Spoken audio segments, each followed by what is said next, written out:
Y'all, I just wrapped up a 5-minute meditation, and I love that for me. I've been wanting to get back in meditation for a while now, and I realized, I guess, shortly after, the reason why I refrain or run from it, run from meditating, because it does allow you to be vulnerable and also trust. You're just sitting there with your eyes closed, with nothing on, no background noise, no TV, no phone. Like, it had got so quiet, I was hearing my stomach growl, and it scared the shit out of me, low key. But it also reminded me how overstimulated we can be. And I know I've been trying to practice more mindfulness, spend less time out of my phone, um, and not always listening to her frequencies and subliminals and music, watching this YouTube short, this video, so on and so on.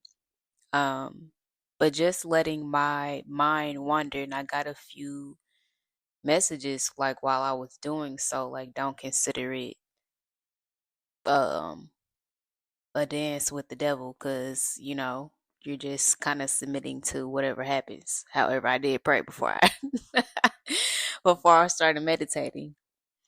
But consider it like some time for you, some mental time, a mini adventure. That's what I was telling myself.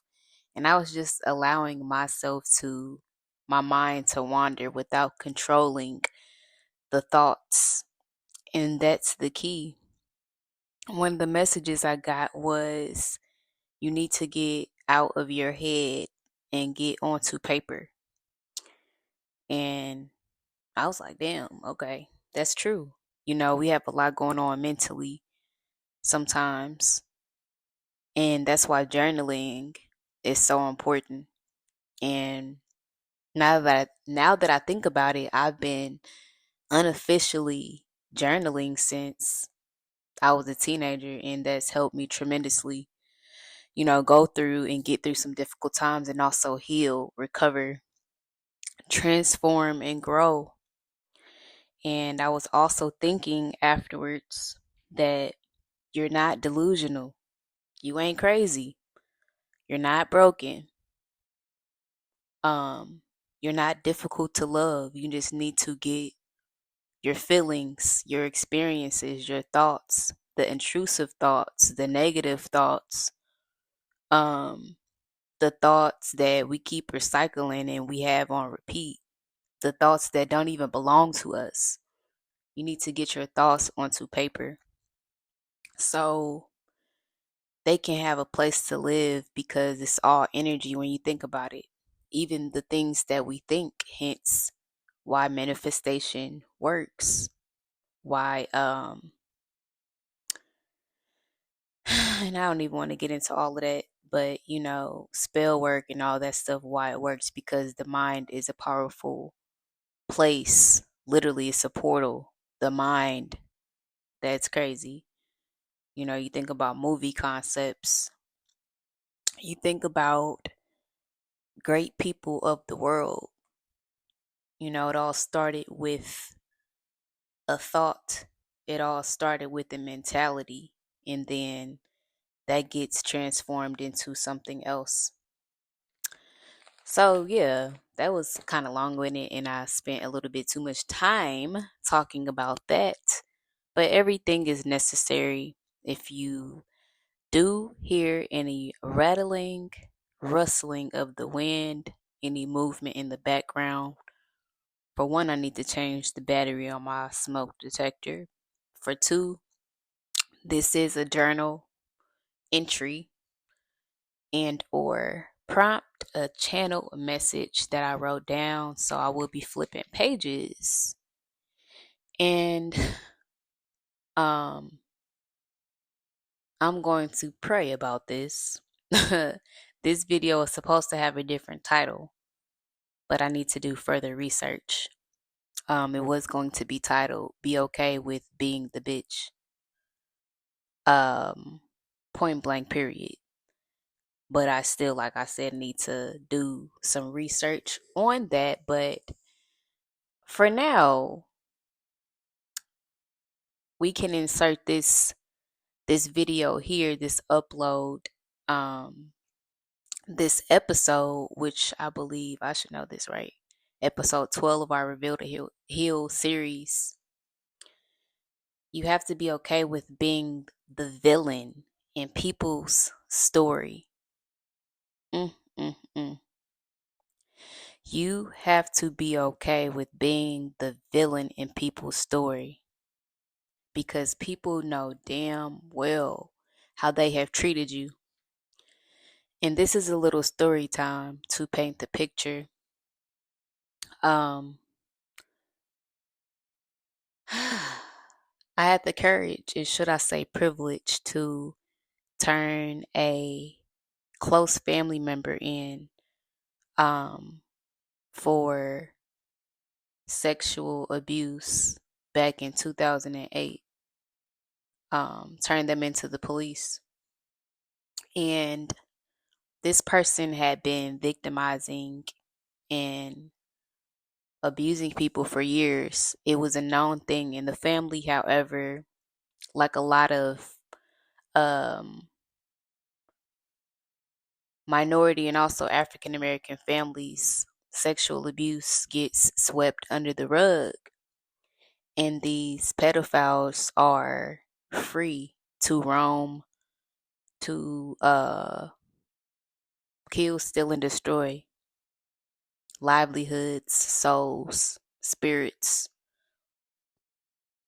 Um, so this was my personal truth, but this had already been other people before me, their truth as well. We're talking like this person, at least over the span of 30 years. So I'm not sure how many people, children, adults were swept up in this person's ill behaviors. We'll keep it at that. But when this truth came to light, and this person is still currently serving time, and I'll also say this, um, kids or people who don't lie about this type of stuff because it comes with a negative connotation and is seen in a negative light. Um, and I'm not gonna lie, like for me, it was embarrassing. However, I've learned how to transmute difficult situations to alchemize my pain and turn it into power, turn it into passion, turn it into purpose and creative projects as such. So I don't like that people who do speak up against childhood sexual abuse and sexual assault automatically are deemed in a certain light. Such is life. But I will say this, whenever the truth came out, and like I said, this person is still currently serving time.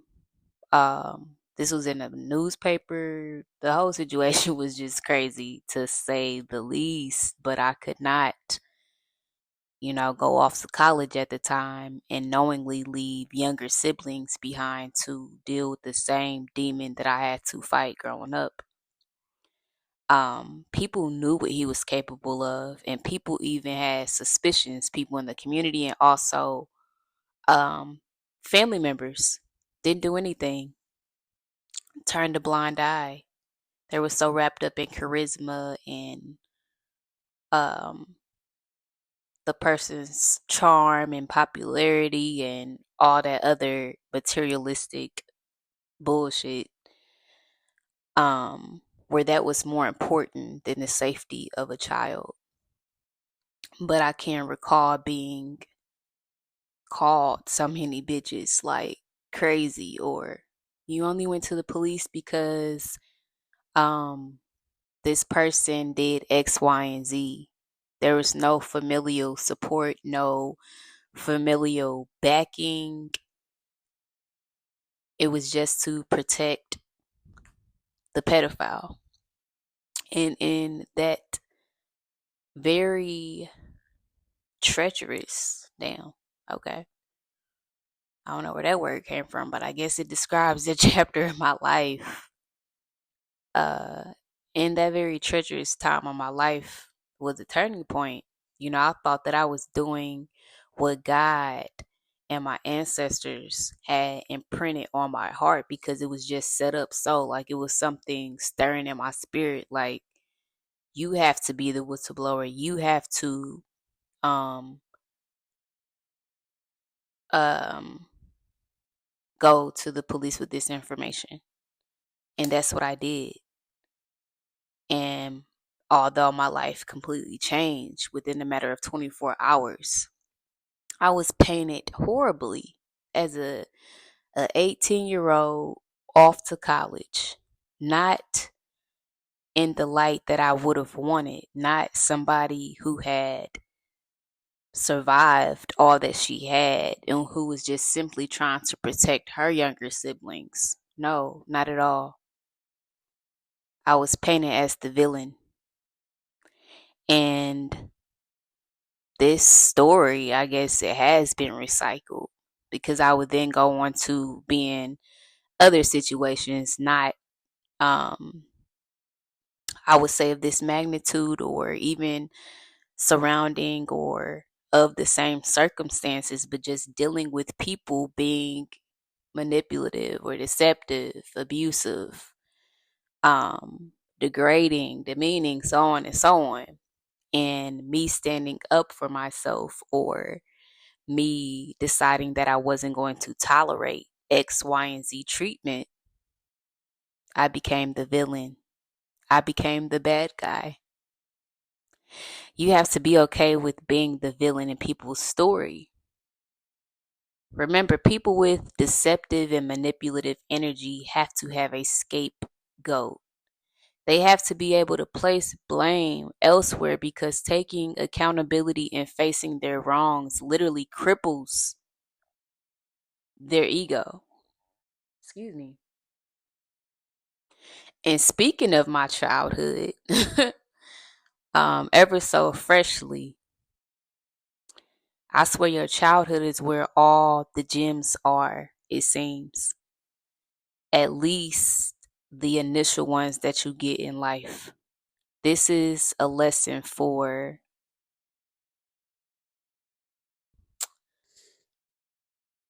oh, okay, that's what I wrote. This is a lesson for me that I was introduced to at 18. And damn near 18 years later is starting to sit in.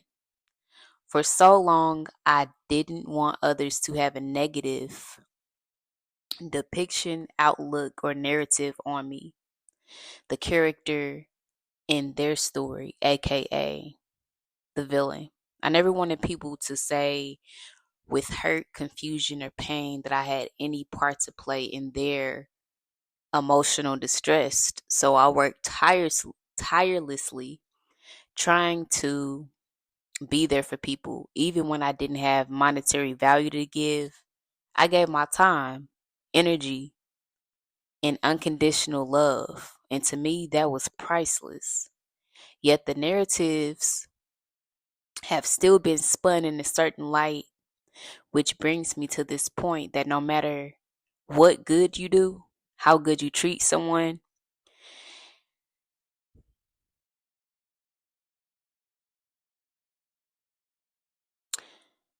let me repeat that because I lost where I was. No matter what good you do, how good you treat someone, if they are not right within and committed to misunderstanding, mishandling, and misinterpreting you, you will be a villain in their story. In Nicki's song, Chun Li, she says, they need rappers like me. They need rappers like me so they can get on their fucking keyboards and make me the bad guy. They need people like you, so full of light. It singes their damn soul and makes them ostracize, humiliate, and demonize your very existence. by making you the villain. You're only the villain because you had enough balls to call them out. You're only the villain because your discernment and intuition started kicking in full force and you kicked their ass to the curb. You're only the villain because you refused to play along and play their games. They were thinking that you were going to play along and play dumb. Yes, playing dumb for a while is a good survival tactic. But when you clock and T, you tapped in, like you know when it's time to stop playing dumb and actually show up. You're only the villain because you refused. I already said that. You're only the villain because you refuse to allow them to manipulate you time and time again. You're only the villain because you refuse to allow them to continually mistreat you, abuse you, take advantage of you. You can bet that you'll be the villain when you refuse to put up with bullying, abuse, deceit, manipulation, and toxicity. If speaking up, sharing your light, having self love, high self esteem, integrity, and refusing to settle for less than you deserve makes you a villain, then you must be prepared to show up as the villain in a few people's story. If you are still tuned into this message, thank you all so very much for your continued support. If you haven't already, go ahead and click that like button. Go ahead and subscribe, because what are you doing? If you want some more of this spiritual sauce, be sure to turn on your bell notifications so you are notified whenever I drop another video. Be sure to comment down below. Let me know if y'all can resonate with this message or not, and I will catch y'all in the next one. Peace.